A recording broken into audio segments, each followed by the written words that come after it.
Արտասահմանում շարական անսամբլին դիմավորեցին եւ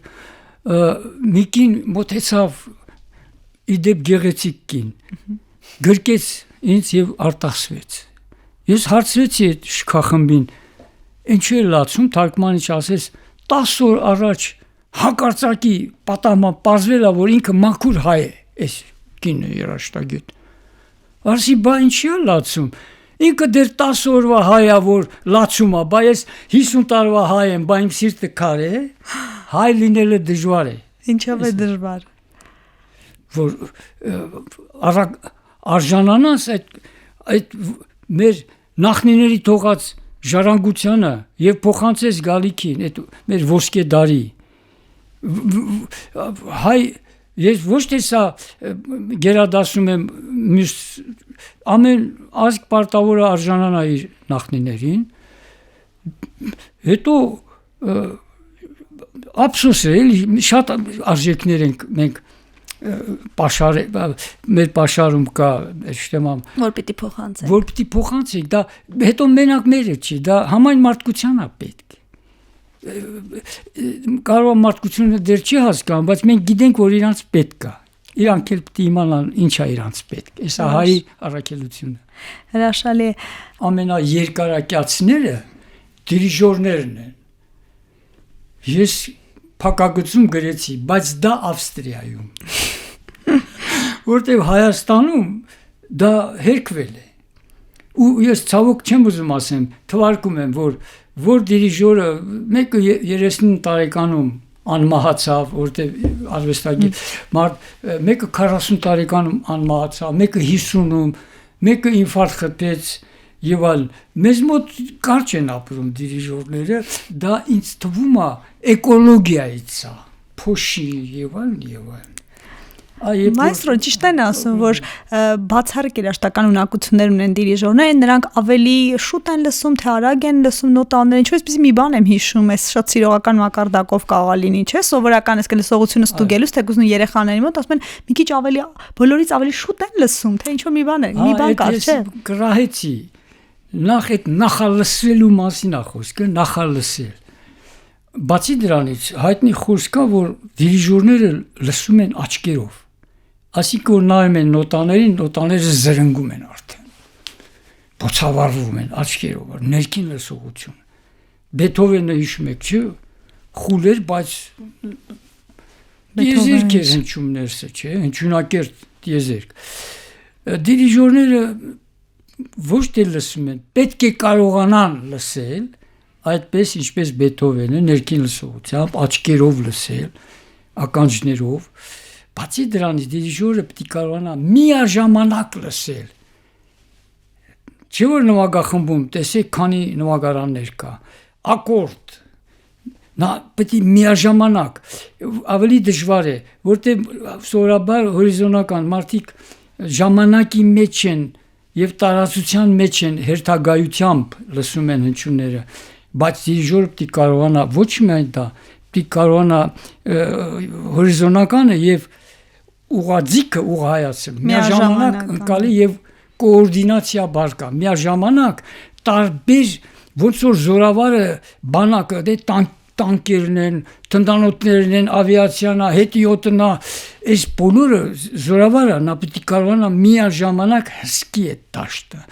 ինքը իր մեջ պետք է լսի իդեալականը եւ ամենակարևորը կարողանա մկանային շարժումով դա սենսոմոտորային ընթացք է դա լսելը մի բան է երևակայությունը հոգևոր եւ մկանային մարմնի միջոցով փոխանցելն էլ համարժեք նրանց եւ այնպես փոխանցի որ նրանք կարողանան հայելու պես ոնց որ փոխանցելը անկորուստ կերպով վերարտադրվի այդ նույնը որը կոմպոզիտորի մտահղացումն է ինքը նաև մեդիում է փոխանցում է կոմպոզիտորի մտահղացումը անկորուստ կերպով պետք է երաժիշտներ իրեն եւ ունկնդրին տեսեք քանի օղակից շղթա է կոմպոզիտոր դիրիժոր ունկնդիր հիմա գումարվել է նաև իմ ուսուցիչ Գենադի Ռոժեստվենսկին ասում էր նաև հնչյունային ռեժիսոր օղակը ես էլ Ռոժեստվենսկին եմ լրացնում իր գրքում Հրաշալի է,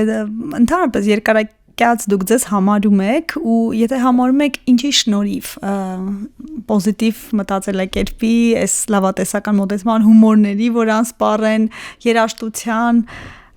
գուցե չեք համարում երկարակյաց, չգիտեմ։ Դա Աստծո կամքն է, ինքը ընտրել է, որ հանձնարար ամենագլխավոր դիրիժորը Աստված, ինքն է տնօրինում, բայց ինձ թվում է երաժշտությունը եւ սերը, եթե սիրում ես մի բան եւ նպատակը, դա քեզ տանում է, որպես տանող հրթիռ, չէ, կա բազմաստիճան հրթիռ, չէ, որ տանող հրթիռ տանում է, մոխրանում է, կայծը տալիս է մյուսին, այսպես գնում եւ վերջում հաղթահարում է երկրագնդի ձգողությունը եւ եզերքում մտնում է ազատ ուղեցերի մեջ, դառնում է մոլորակ, այսպես ասենք, էլի ինքնուրույն ազատ ճախրանքի մեջ։ Երկրագնդի ձգողությունը ես կասեի հողեղենը, մարդը հողեղենից գնում է դեպի երկնայինը, սա այդ հարցում օգնում է երաժշտությունը, հետո դու արժեքները ճիշտ ես գնահատում դասակարգում, փոքր արժեքները ծառայեն բարձր արժեքներին, ճիշտ ընտրում ես, պիտի պատվանդանը պիտի ծառայի արձանին, ոչ թե արձանը պատվանդանին, այսպես մեկ հիմա ունենք, չէ՞, այդ խնդիրները, որ ավելի ցածր արժեք է, ավելի սնունդի, ավելի այս տեսակի բաների վրա մարդիկ կենտրոնացած։ Չէ, բայց սնունդն էլ դեր է խաղում։ Ես 50 տարի բուսակեր եմ, 50 տարի։ Այդպես Մեկ գաղտնիքները չեք բացում, դե ասեմ, դու բուսակերը ես հոդված ունեմ սննդարության բարոյականությունը։ Տեսնում եք, ուտելու բարոյականությունը գոյություն ունի։ Մարդիկ իսկի բարոյականությունը հաշվի չեն առնում։ Ուր մնաց սնվելու բարոյականությունը։ Ես չեմ ասում ինձ մոտ դա ստացվում է, ձգտում եմ, էլի։ Հիմա ինչ եմ ուզում ասեմ, որ առողջ սննդի մասին մենք խոսում ենք։ Ասում եմ ես, Արագիլը մի ոտի վրա կանգնած է, հարցնում են ինչի՞ ես մի ոտի վրա կանգնել, ասում է, որ ծանրություն չանեմ երկրագնդի վրա։ Բուսակերը նման է այդ Արագիլին, որ չի ուզում շատ ծանրություն անի երկրագնդի հասարակության, որտեղ բուսակերը տիեզերքից, հողից, տարածությունից, ժամանակից ավելի քիչ է օգտագործում, խլում, քան ոչ բուսակերը, նա ավելի թանկ է նստում տիեզերքի վրա, մենք էժան ենք նստում։ Մայստրո, այս հատվածը, երբ որ մենք սոցիալական ցանցերում կտարածենք, հաստատ շատ արագ սնունդ սպառող երիտասարդներին անհասկանալի կլինի, բայց սա նաև նրանց է ուղված, չէ՞, առողջ սնունդի տեսակետից եւ միտքեր ու Բերնարդ Շոուն էլ բուսակեր էր եւ շատ-շատերը մի հաղթանդամ չեմ ուզում ասեմ, չաղ մարդ, օլիգարխ հանդիպում է շոուին, ասում է, այնքան ես նիհարել, ոնց որ թե քեզ նայողը կասի, այս աշխարհում սով է։ Շոուն ասում է, իսկ որ քեզ նայեն, կիմանան, թե այս աշխարհի սովի պատճառն ով է։ Այս էլ շոուի հումորը, բայց որ դուք ինձ ասեցիք հումոր, ես ոչ մի բանով չհիմնավորեցի, թույլ տվեք մի հատ հումոր ասեմ գոնե։